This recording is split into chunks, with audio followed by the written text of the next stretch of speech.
Look at this shit I made. Hello, and welcome to my 3800 build series. Now, you're probably wondering who I am, the guy in the mask. And for now, that's going to remain a mystery. You can kind of look at me as like the Terminator if he was a degen and like working on cars. But anyways, enough about me. Let's talk about this project. So I have a 1986 Pontiac Fiero, and I also have a 3800 supercharged motor out of an 03 Grand Prix. You know what that sounds like to me? An engine swap. Let's do this shit.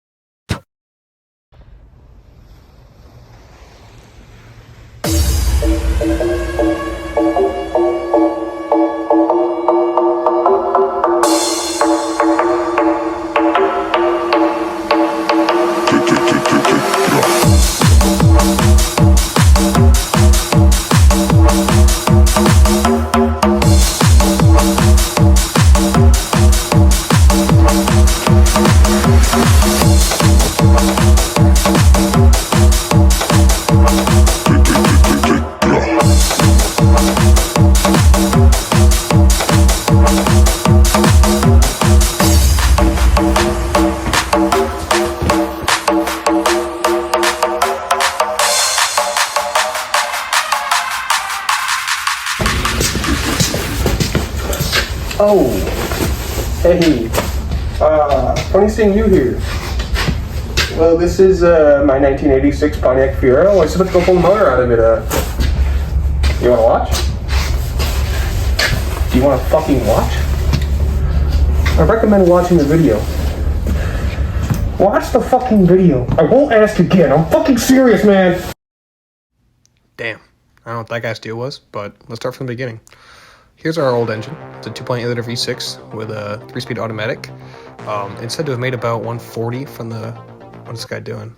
Oh, I mean, I understand. But said to have made about 140 from the factory. I'll let you know, it's more like 80. This engine is a bit of a dog. Can't fucking lie. And that, my friend, is why we're pulling that piece of junk out of here. Yeah, it's gotta go. We need a little bit more horsepower. We're trying to have some fun here, you know, with our cool car from the 80s.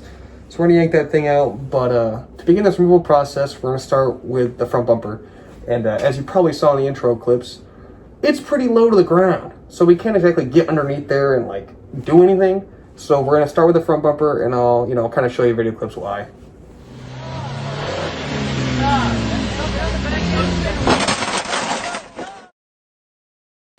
Let me just explain to you again one more time why this bumper's coming off. As you can see here in this diagram, there's a bit of a dilemma. The bumper of this car is going to interfere with the ground, which lifts it up. It's the same thing here with the Fiero, except it's a bit more severe since it's lowered. And that's why we're going to remove it. Well, welcome to this little shit show we got going on up here. Upon inspecting this bumper, I was surprised to find just how little is actually holding this thing on. There's a total of 5 bolts, that's it. 4 of which are 7 mils, here and here, under the side markers, and 1 here on the bottom. No fender liners, no front brackets, no bolt on top. It's like a little sparse. But in all honesty, I'm probably just going to leave it this way when I put all that together, as my suspicion is it was left like this in order to allow the bumper to flex when this car inevitably scrapes. Gotta love stance car shit.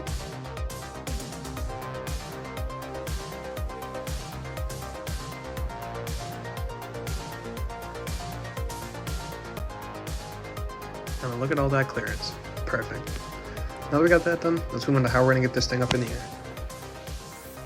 Alright, let me explain to you how we're going to get this absolute fucking jalopy of a motor out of this car. First off, we're starting underneath it. We got coolant lines, suspension, exhaust, not too bad.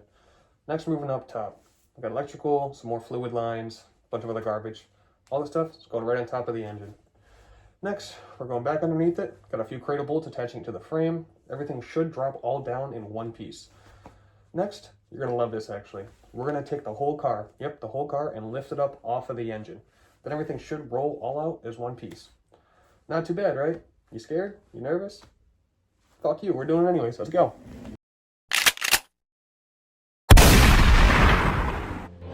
Brazilian butt lift made popular by the likes and looks of some Hollywood celebrities. But for Oklahoma nurse Rolanda Hutton, it was supposed to be a minor makeover. The Florida Board of Medicine voted to discipline a Tampa cosmetic surgeon today in connection with the patient's death from a Brazilian butt lift. Traveled from Chicago to the Dominican Republic for her BBL. She died from internal bleeding while recovering from the procedure last month. Well, that was incredibly sad. Anyways, here's the fine piece of machinery we're going to use to get this car up in the air. We got an engine crane. So I was reading online you could actually use one of these and hook up to the rear trunk latch of the Fieros, and they pick right up off the ground. So you know what? Fuck it. I'm gonna give it a shot and see what happens. As you're about to see, this process was far from smooth. The crane wouldn't fit under the car due to how low it is, so it started to pick up in the back. And once I did get under the car, my hydraulic cylinder doesn't like to hold pressure, so I had to twist the absolute areola off the relief valve to get it to hold. I guess it's what I get with a Facebook Marketplace crane. But on the bright side, the trunk latch I did worked like a charm. Yeah, she ain't going nowhere.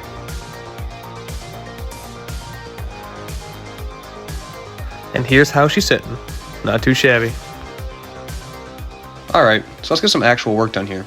Let's first pull the rear wheels off this beast and expose the wheel wells. This is going to be our office for the next couple hours. Now that we're in here, we're going to start by disconnecting these soft lines from the caliper. Make sure you have something underneath the caliper to catch the dripping fluid in, because it's going to come out. And you know what? While we're in here, let Daddy show you a little trick. Let's take a trip to the front of the car real quick before we get ahead of ourselves. Now shut the fuck up and listen! Sorry about that. I'm just really insecure. Anyways, I don't know how many of you know what a proportioning valve is or what exactly it does, so allow me to teach you. This little fuck-ass brick here is called a proportioning valve. It is attached to your braking system, typically under the master cylinder, and its main purpose is as a mechanical safety feature. Let me explain to you how this device works. So there are two ports on the top of it, one port for the front brake lines and one for the rear lines. Fluid flows into the valve through these two ports and reaches two chambers on either side underneath it. Now in this diagram, one side has this small mechanism. This is called a metering valve. This valve holds off pressure to a side while allowing the other to flow freely until a certain pressure is reached. This allows you to adjust your braking bias, whether that be front or rear, but we don't need to worry about that in our application. The real major purpose of this valve is in case one of those sides loses pressure and brake fluid, typically meaning a damaged line.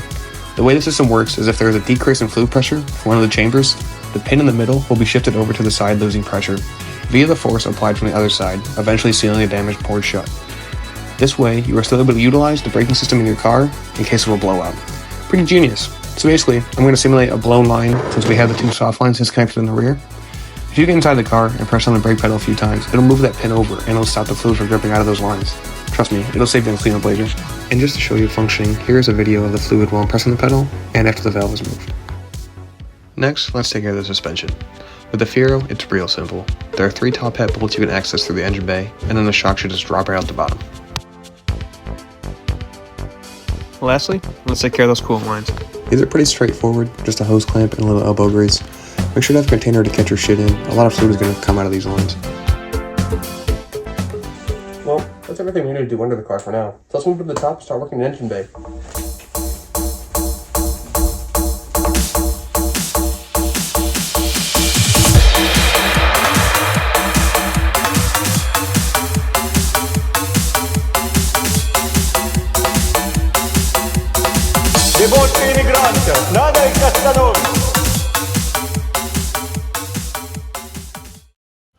Well, welcome back to the engine bay. We have a whole fuck ton of stuff to do up here. Well, let's not overwhelm ourselves. Let's start simple. First thing we're going to do is remove the battery. And while we're on the electrical system, let's just cook through that shit. The Fiero is pretty simple at this age. First, we have a few grounds. First being right under the battery. Second is attached to the deck lid. And the last one is on the other side of the engine bay by the strut tower.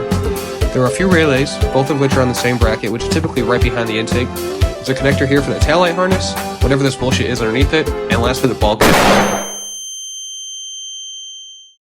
The bulkhead is probably the most tricky since we have to go inside the car to gain access to remove it, but let's do it. Well, Pontiac really decided to bury this thing deep inside here, so to gain access to any of this electrical stuff, we have to take apart the entire center console, starting under these ashtrays here. There's 4 7mm bolts that need to be removed. After that, we move back up top to the shift knob here. There's just a small pin on the back of it. You slide that out and it should slide right off the top.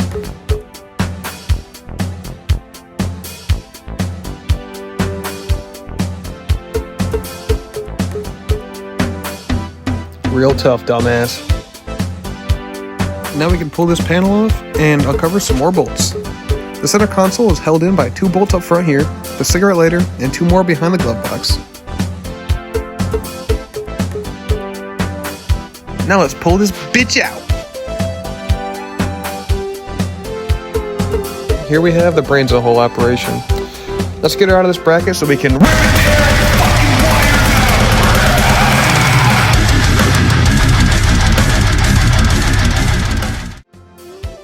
Well, Well, now we can finally through the bulkhead here. So let's get it through the firewall. First, remove this clip right here, and then we're going to push in the tab on the side of this bulkhead connector, and it should push right through the firewall. And now we can start pulling this through into the engine bay. So do be aware there is a bracket here holding the harness against the firewall, so make sure to get that off before you keep pulling. One other tip too, don't be afraid to go back inside and push these through the firewall. The connectors can get caught very easily, so don't break them. And after that, you have your main harness disconnected. That's the entire electrical system. Good job. Well, now that that's done, let's move on to something different. We still got the cables to do, let's take care of those. We got a throttle cable, cruise control cable, and a shifter cable. Shouldn't be too bad, let's get to it.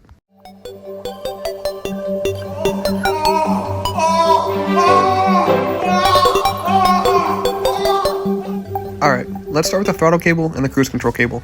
They're both attached to the throttle body at the same point right here. There's a retaining clip that holds the two of them in place, and then both of them should just slide right off.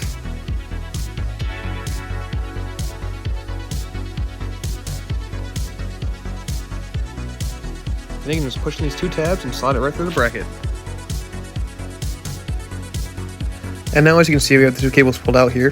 This one on top you can clearly see goes into the firewall. That is your throttle cable, and the other one loops around the engine, and that is your cruise control cable. And the cruise control solenoid attaches right here to the firewall, but I already took it off and just set it on top of the engine. Just a couple bolts on the bottom, nothing complicated. As for the shifter cable, it's really simple.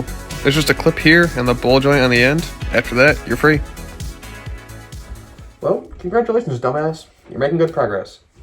Now let's move on to something a bit more complicated. We've got quite a few fluid lines left to take care of yet. We got fuel, heater core lines, transmission cooler, and the brake booster vacuum line. Before we say anything, air is considered a fluid in the world of physics. Suck my dick. Let's start with the fuel lines. They're located right here next to the battery against the rear firewall. I just got a couple of vice grips on there, separated them, and I set them off to the side. Next, we're going to take care of the heater core lines. They're both tucked under some shit, but that's fine. Just pop this vacuum thingy off here and you'll have plenty of room. Now it's just a matter of taking hose clamps off and some elbow grease. And way down here along the driver's side firewall, we have two transmission cooler lines. Super simple to take off. There's two small hose clamps. I believe they're pinch hose clamps. Slide them off. The line should come right off after. Lastly, let's take care of the brake booster vacuum line.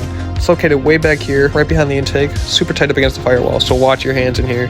There's just one pinch hose clamp holding it on, and the line should slide right off. Alright, well, all we got left is just some miscellaneous shit, so let's go take care of that. Well, we've got a heat shield and a few tubes here. They came from the back firewall. Some real simple shit, just a couple nuts and bolts, hold them on. Then we have the cruise control and the evap canister. Both are also easy as fuck. Just a couple bolts. Remember to pull your vent line off, the evap canister. That stays with your tank for the swap. One last thing, this shouldn't matter for everybody. However, I have a custom exhaust, so I have mine hung differently. But if you have a custom exhaust that's hung in a different way than stock, you will have to take it off. Look at you go, cowboy. You're almost done. Good luck with those cradle bolts, pal. Oh, you got them out. Nah, I'm just kidding. The back ones were easy, but the front ones were a bitch. They are just a nightmare to get out. There's no good way to do it. A lot of people actually cut them out. I was able to get mine out whole, surprisingly. But, yeah, it's just fucked in there, dude. Use as much penetrating oil as you need. Take your time. Don't damage your stuff. Just be smart. It'll come out, but just be patient. And also, don't forget to take out your dog wheel and bracket. It's right on the top of the engine. Connects right to the rear firewall. Just a couple bolts. Something real simple. And look at you now. Now you just got a handful of shit. Well, I gotta hand it to you. You're kind of killing this. Well, since you want to keep going, let's do it. So, here comes the next scary part. We gotta get that engine out. You gotta drop it down, lift the car up, pull it out. Shit's a little scary, but I'll walk you through it. Don't worry. Now, just like before, we're gonna hook up to that truck latch and start lifting up. And make sure to check multiple times while you're pulling this engine out inside your engine bay. Make sure nothing's still attached to the car or frame or anything, so you're not pulling on that while you're trying to get the engine out.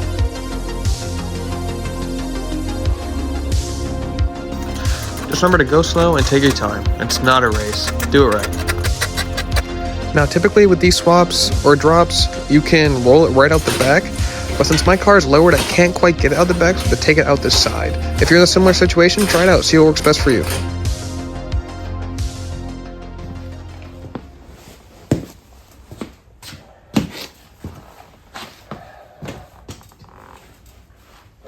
was hands down one of the most miserable car-related things I've ever done in my entire life. But we got it out. So I guess the next steps here is we're gonna take those jack stands and we're gonna put them underneath the rear frame here so we can get this car to sit level. And I guess after that, that's the whole engine removal process. So I guess we're gonna keep working on the 3800 build, and thank you guys for watching. This shit's crazy. I didn't expect to be here. So, word.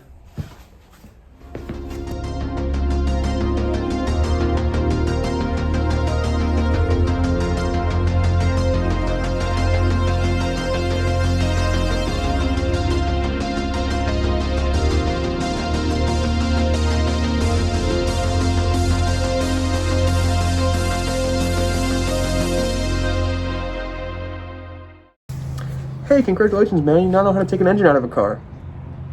That's fine, don't worry about it. Well, you know, I could monologue here, you know, trying to like and subscribe or whatever, but honestly, just thank you for watching, and stay tuned for the rest of the swap series. It's going to be interesting. It's going to be fun. Hope to see you there. Jesus Christ, your boy is dumber than a box of Chinese rocks.